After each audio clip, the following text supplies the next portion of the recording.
Okay, you guys, today we're going to be talking about existentialism, which pretty much is just like the pursuit of the individual. And in that, there's like these three different sides, which is pretty much you can see the subjects of existentialism, which is suicide, angst, anguish, passions, emotions, death, freedom, and despair. All of these subjects are discussed in Metamorphosis, but something even more important to note is how much existentialism has to do with just a youth, because all of these like subjects are something that we all experience in our youth and that we're all conflicted with. So for those of you guys that don't think Metamorphosis is a deep book and you guys don't understand why you guys don't get it, we'll be talking a lot in class about how much we actually know about the book already, just based on our own experiences. Okay, today we're also going to be talking about like pretty much just Kafka's view of it, and pretty much it's just like I'm showing you as a circle. So pretty much his most of his works were based on these two ideas of this like mixed mystical experience, which in participation was the experience of tradition.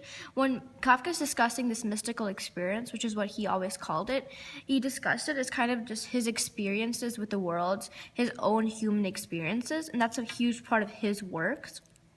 The second part of the experience is the kind of the experience of the modern city dweller.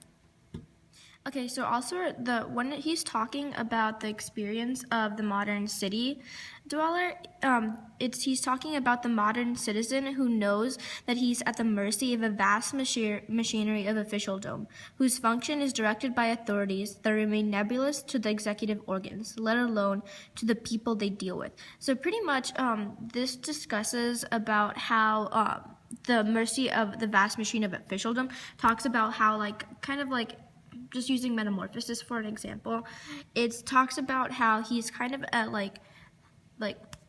he's like a victim of his own just work, and how he's always being directed by someone else to do something, whether it's his family or his workplace.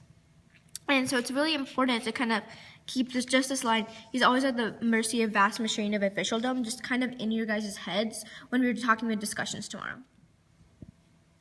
Okay, so we're also going to be talking about this very, very important thing. You guys should probably be writing this in your notes right now. It's kind of a way of describing or a visual representation of Kafka's works. It's how Kafka's world, in its own playful intelligence, is interlaced with his era, which is a direct complement of Kafka's world. So tomorrow in class, we will be talking a lot about society and about just the correlation between the two. And so pretty much in Kafka's works, he's pretty much saying, boo upon the inhabitants of this planet. They all suck. That's why in the last slide, you probably saw a little saying that says a man without hope, because Kafka really was a man without the hope. And he was also known as a private individual, because the experiences that correspond the most to the experiences of Kafka will probably not become accessible to the masses until they're gone away with, because most of the subjects Kafka discusses in his are very highly they're almost not very talked about subjects, even though they're a huge part of the human condition. And so more on Monday, Ben will be talking more about dark humor and how Kafka really just goes into this aspect of trying to get people to understand his point of view of the world. Okay, in Kafka's work, he kind of has this theory that only the most indistinct sounds will reach the listener. And it's kind of interesting to note how this line itself kind of shows just how subtle Kafka's works are. He doesn't outright say his philosophies. You have to find it, because Kafka tries to input his own philosophies into his readers by over time, just by kind of putting it into his readers just over time while they're reading the novel, or pretty much just any of his works. One doctrine that really applies to it is this one. He says that there is no doctrine that one can absorb, no knowledge that one could preserve. The things that want to be caught as they rush by are not meant for anyone's ears. It's kind of interesting to note that this is actually very, very true about our society. in which many of the things we want to know about society aren't some things that we outright know. It's just some things that we hear or that we just kind of over time just kind of know as a sort of truth.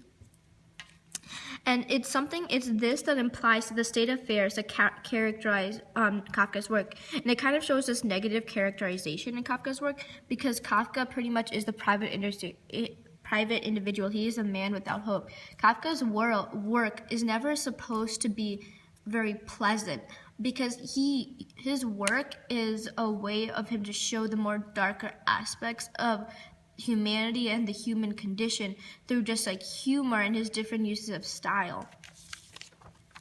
Okay, so we'll also be discussing how Kafka's works present the sickness of tradition, which goes back to the whole thing about the mystical experience.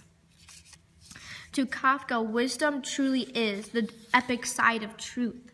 And to show this truth, Kafka shows a reality at times we don't even want to know about.